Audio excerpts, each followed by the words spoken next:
જય પધારેલા હરિગુરુ સંતની જય ગુરુ નિરાંત મહારાજની જય કે સંત સમાગમ જે કોઈ કરાવે તે સર્વસે ઉચ્ચ કહાવે વામે સતરા દુઃખ તો સંત શરણાગત પાવે ધન ધન જે કુળને વંદવું જે કુળમાં હરિદાસ્યા કોટિક વરસ તીર્થ જેની જનની કહીએ તો કે આવા પુત્ર પ્રકાશા આજે વકવાડા મુકામે ભક્તરાજસિંહ પોપટભાઈ રાશીભાઈ નારાયણભાઈ અને સહ કુટુંબ પરિવાર મળી અને આવો સંતોનો સમાગમ કર્યો એ બદલ ખૂબ ખૂબ ધન્યવાદ. અને જે આવા સમાગમમાં પધારેલા એવા પરમ પૂજ્ય વંદનીય અમારે કોંજીરામ મહારાજ સાથે વિજાબા મહારાજ વ્યાસ ગાદી ઉપર બિરાજમાન સર્વે સંતો પધાર્યા એ બદલ ખૂબ ખૂબ ધન્યવાદ. અને જે ભક્ત મંડળો દૂર દૂરથી પધાર્યા એ બદલ ખૂબ ખૂબ ધન્યવાદ. સંતોએ આપણને ખૂબ વાત કરી છે, પણ સંતોનો હેતુ શું છે?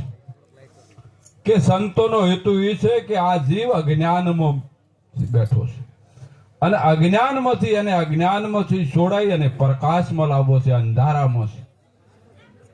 જેમ આપણે અંધારામાં હોઈએ તો કોઈ વસ્તુ દેખાતી નથી, એમ આપણે અજ્ઞાન એવું પડ્યું છે એટલે આપણે પરમાત્મા શું છે એ દેખાતો નથી.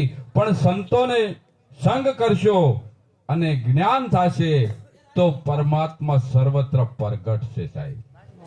એટલે કીધું છે કે જીવન જોબન રાજધન અવિચળ રહે ન કોઈ, જાયગા સત્સંગમાં તો જીવન કા ફળ હોય. એટલે ખરેખર આ જીવન મળ્યું છે અને આ જોબન મળ્યું છે, આ બધું જતું રહેવાનું છે. પણ જો આવો કોઈ સંતોનો સંગ થઈ જાય અને સંતોના સંગમાં આપણો જીવનો ઉદ્ધાર થઈ જાય.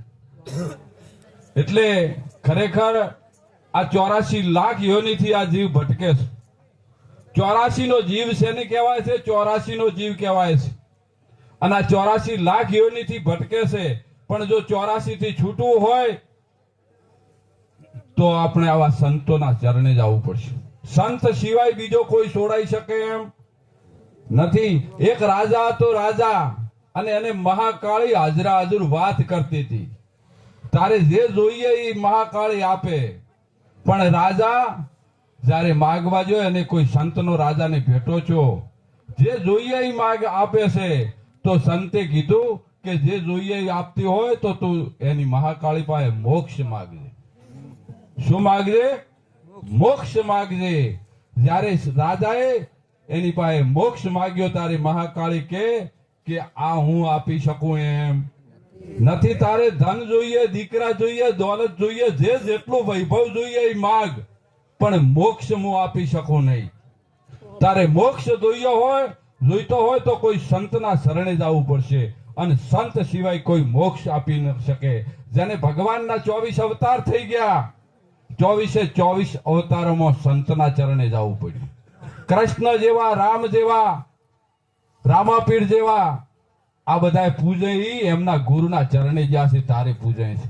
ગુરુ વગરનો એકે પૂજાતો નથી. જે ગુરુ ચરણે જ્યાં ઈ પૂજાય છે. એટલે જેને ગુણ પ્રાપ્ત કર્યો છે અને ગુણ પ્રાપ્ત કર્યો છે, ગુણથી તમારી પૂજા થાય છે. આ સંતો વ્યાસ ગાદી ઉપર બિરાજમાન છે, પણ એમની પૂજા થશે પણ એમના ગુણથી થશે સાહેબ. નકે આ જગતની અંદર ઘણા રખડી રહ્યા છે, એમ થાય નહીં. જેટલી ઘણા જ્ઞાન થાય અને જ્ઞાન થાય તો જ આપણને સર્વત્ર પરમાત્મા દેખાય. સંતોએ કીધું છે કે જ્ઞાન એવી વસ્તુ છે કે તમે આ જોઈ રહ્યા ને એ તમે કોઈ નથી સાહેબ.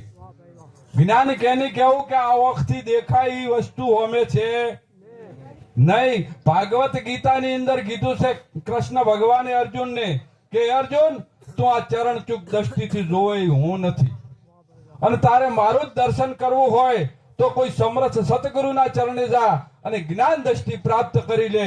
અને જ્ઞાન દ્રષ્ટિથી હું સર્વત્ર પ્રગટ છું. કઈ દ્રષ્ટિથી? જ્ઞાન દ્રષ્ટિથી સર્વત્ર છે. કોઈ કહેતો હોય ને કે આ ઓખે ભગવાન વાવડો તો આ ઓખે ભગવાન દેખાય નહીં, ખોટી વાત છે. ભગવાન રૂપમાં આવે એવો નહીં, ઘાટમાં